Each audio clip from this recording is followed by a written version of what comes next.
Hello my dear friends, कैसे हो आप लोग। उम्मीद करता हूँ आप लोग अच्छे और स्वस्थ होंगे। आज हम लोग बिहार पुलिस कांस्टेबल एग्जाम 14 अप्रैल 2010 में जीके जीएस से पूछे गए सभी प्रश्न को कवर करेंगे। आज का ये क्लास प्रीवियस ईयर क्वेश्चन का पहला क्लास है, तो आइए हम लोग आज की क्लास को शुरू करते हैं।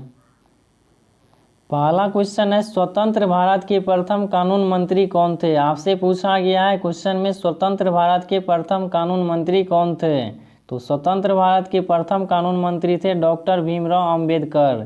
ऑप्शन नंबर डी हो जाएगा इस क्वेश्चन का राइट आंसर। अगला क्वेश्चन है, भारत के महान्यायवादी की नियुक्ति कौन करता है। आपसे पूछा गया है भारत की महान्यायवादी की नियुक्ति कौन करता है। तो भारत की महान्यायवादी की नियुक्ति करता है राष्ट्रपति। ऑप्शन नंबर बी हो जाएगा करेक्ट आंसर। अगला क्वेश्चन है, लक्षद्वीप समूह में प्रवाल द्वीपों की संख्या कितनी है। तो लक्षद्वीप समूह में प्रवाल द्वीपों की संख्या है 12। ऑप्शन नंबर सी हो जाएगा करेक्ट आंसर। अगला क्वेश्चन है, निम्नलिखित नदी समूहों में से किस समूह की नदियों का उद्गम मानसरोवर झील के निकट है। आपसे पूछा गया है मानसरोवर झील के निकट से कौन सी नदियां निकलती है। तो मानसरोवर झील के निकट से नदियां निकलती हैं Brahmaputra, Sutlej, Sindhu. Option number C हो जाएगा करेक्ट आंसर। अगला क्वेश्चन है, गंगा नदी की सहायक नदियों में उत्तर की ओर बहने वाली नदी कौन सी है। आपसे क्वेश्चन में पूछा गया है उत्तर की ओर बहने वाली नदी कौन सी है जो गंगा नदी की सहायक है। तो ऑप्शन सी में आपको दिया गया है सोन नदी, जो गंगा नदी की सहायक नदी है। इसके बाद उत्तर की ओर बहने वाली नदी है। ऑप्शन नंबर सी हो जाएगा करेक्ट आंसर। अगला क्वेश्चन है, निम्नलिखित में से कौन सी नदी अरावली पर्वतमाला से निकलती है। आपसे क्वेश्चन में पूछा गया है अरावली पर्वतमाला से कौन सी नदी निकलती है। तो अरावली पर्वतमाला से नदी निकलती है लूनी। ऑप्शन नंबर सी हो जाएगा करेक्ट आंसर। इसके बाद आपको पता होनी चाहिए अरावली पर्वतमाला कहाँ पे स्थित है। ये पर्वतमाला स्थित है राजस्थान में। राजस्थान में स्थित है कौन सी पर्वतमाला। राजस्थान में स्थित है अरावली पर्वतमाला। ये बात आपको पता होनी चाहिए। अरावली पर्वतमाला की सबसे ऊंची चोटी कौन सी है। अरावली पर्वतमाला की सबसे ऊंची चोटी है गुरु शिखर। ये भी बात आपको पता होनी चाहिए। गुरु शिखर है अरावली पर्वतमाला की सबसे ऊंची चोटी। और ये कहाँ पे स्थित है, ये स्थित है राजस्थान में। समझ में आ गया यहाँ तक। अगला क्वेश्चन है, निम्नलिखित में से किसे आधुनिक मनु कहा जाता है। आपसे क्वेश्चन में पूछा गया है आधुनिक मनु के नाम से किसे जाना जाता है। तो आधुनिक मनु के नाम से जाना जाता है डॉक्टर भीमराव अंबेडकर को। ऑप्शन नंबर डी हो जाएगा सही आंसर। अगला क्वेश्चन है, हमारे देश में किसी राज्य की कार्यपालिका शक्ति का प्रधान कौन होता है। क्वेश्चन में पूछा गया है कार्यपालिका शक्ति का प्रधान कौन होता है किसी भी स्टेट में। तो स्टेट के अंदर में होता है कार्यपालिका शक्ति का प्रधान राज्यपाल। ऑप्शन नंबर सी हो जाएगा सही आंसर। अगला क्वेश्चन है, भारत में नागरिकता संबंधित कानून बनाने का अधिकार किसके पास है। क्वेश्चन में पूछा गया है भारत में नागरिकता संबंधित कानून बनाने का अधिकार किसके पास है। ये अधिकार है संसद के पास। ऑप्शन नंबर ए हो जाएगा सही आंसर। अगला क्वेश्चन है, संविधान के प्रारूप समिति के अध्यक्ष डॉक्टर भीमराव अंबेडकर ने किस अनुच्छेद को संविधान का हृदय एवं आत्मा कहा है। तो डॉक्टर भीमराव अंबेडकर के द्वारा संविधान का हृदय एवं आत्मा कहा गया है आर्टिकल 32 को। ऑप्शन नंबर सी हो जाएगा सही आंसर। अगला क्वेश्चन है, भारतीय संविधान में सार्वजनिक वयस्क मताधिकार की व्यवस्था किस अनुच्छेद में उल्लेखित किया गया है। क्वेश्चन में पूछा गया है सार्वजनिक वयस्क मताधिकार यानी वोट डालने का अधिकार कौन सा आर्टिकल में उल्लेख किया गया है। तो वोट डालने का अधिकार है आर्टिकल 326 में। ऑप्शन नंबर सी हो जाएगा करेक्ट आंसर। अगला क्वेश्चन है, दिल्ली के किस सुल्तान ने घोड़े को दागने की प्रथा प्रारंभ की थी। घोड़े को दागने की प्रथा प्रारंभ की थी अलाउद्दीन खिलजी ने। ऑप्शन नंबर सी हो जाएगा करेक्ट आंसर।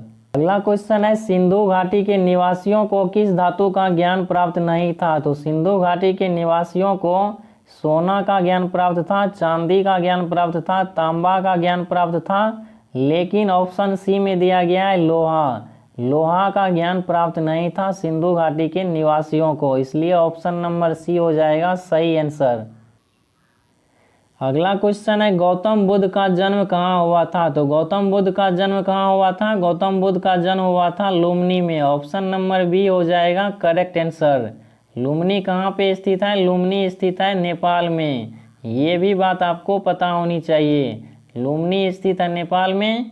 इसके बाद ऑप्शन सी में दिया गया है सारनाथ। तो सारनाथ में क्या हुआ था? सारनाथ में पहला प्रवचन दिए थे गौतम बुद्ध। गौतम बुद्ध पहला प्रवचन कहाँ पे दिए थे? सारनाथ में दिए थे पहला प्रवचन। और सारनाथ कहाँ पे स्थित है? सारनाथ स्थित है यूपी में, यानी उत्तर प्रदेश में। इतना बात आपको पता होनी चाहिए। अगला क्वेश्चन है बुद्ध चरित का लेखक कौन था। तो बुद्ध चरित का लेखक कौन है? बुद्ध चरित का लेखक है अश्वघोष। अश्वघोष के द्वारा इस किताब को लिखा गया था, इसलिए ऑप्शन नंबर ए हो जाएगा सही आंसर। ये क्वेश्चन काफ़ी बार एग्जाम में पूछा गया है, आगे भी पूछा जाएगा। अगला क्वेश्चन है ब्रह्म समाज का संस्थापक कौन था। तो ब्रह्म समाज का संस्थापक कौन है? ब्रह्म समाज के संस्थापक है राजा Ram Mohan Roy. Option number D हो जाएगा इस क्वेश्चन का सही आंसर। अगला क्वेश्चन है निम्नलिखित में से किस एक पत्रिका का प्रकाशन महात्मा गांधी ने अपने दक्षिण अफ्रीका प्रवास के दौरान किया था? क्वेश्चन में पूछा गया है महात्मा गांधी के द्वारा दक्षिण अफ्रीका में कौन सा न्यूज़पेपर की शुरुआत किया गया था? तो महात्मा गांधी के द्वारा साउथ अफ्रीका में इंडियन ओपिनियन नाम का न्यूज़पेपर की शुरुआत किया गया था, इसलिए ऑप्शन नंबर बी हो जाएगा करेक्ट आंसर। अगला क्वेश्चन है भारत एक डैश है। तो भारत एक राज्यों का संघ है। ऑप्शन नंबर सी हो जाएगा इस क्वेश्चन का सही आंसर। अगला क्वेश्चन है राज्यपाल की नियुक्ति किसके द्वारा की जाती है? तो राज्यपाल की नियुक्ति किया जाता है राष्ट्रपति के द्वारा, इसलिए ऑप्शन नंबर बी हो जाएगा इस क्वेश्चन का सही आंसर। अगला क्वेश्चन है भारत में केंद्रीय मंत्री परिषद किसके प्रति उत्तरदायी होता है? तो भारत में केंद्रीय मंत्री परिषद लोकसभा के प्रति उत्तरदायी होता है, इसलिए ऑप्शन नंबर ए हो जाएगा इस क्वेश्चन का सही आंसर।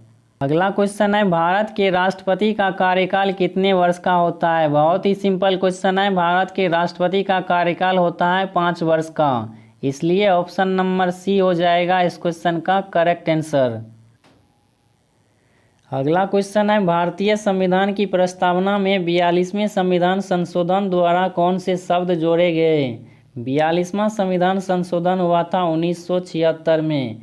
इस समय हमारे देश के प्रधानमंत्री थी इंदिरा गांधी, और इंदिरा गांधी के समय पे ही 42वां संविधान संशोधन किया गया था, जिसमें संविधान में 3 शब्द जोड़ा गया था। पहला शब्द समाजवादी, दूसरा शब्द जोड़ा गया था धर्मनिरपेक्ष, और तीसरा शब्द जोड़ा गया था राष्ट्र की अखंडता। ये तीनों शब्द आपको दिया गया ऑप्शन नंबर डी में, इसलिए ऑप्शन नंबर डी हो जाएगा इस क्वेश्चन का सही आंसर। अगला क्वेश्चन है वर्षा की बूंदें गोल होने का कारण है। तो वर्षा की बूंदें गोल होने का कारण है जल का पृष्ठ तनाव। ऑप्शन नंबर बी हो जाएगा इस क्वेश्चन का करेक्ट आंसर। अगला क्वेश्चन है शक्ति का मात्रक होता है। तो शक्ति का मात्रक होता है वाट। ऑप्शन नंबर डी हो जाएगा इस क्वेश्चन का करेक्ट आंसर। अगला क्वेश्चन है वायुमंडल में कार्बन डाइऑक्साइड की मात्रा का प्रतिशत है। तो वायुमंडल में कार्बन डाइऑक्साइड की मात्रा का प्रतिशत है 0.03%। ऑप्शन ए में आपको दिया गया है 0.03%, इसलिए ऑप्शन नंबर ए हो जाएगा करेक्ट आंसर।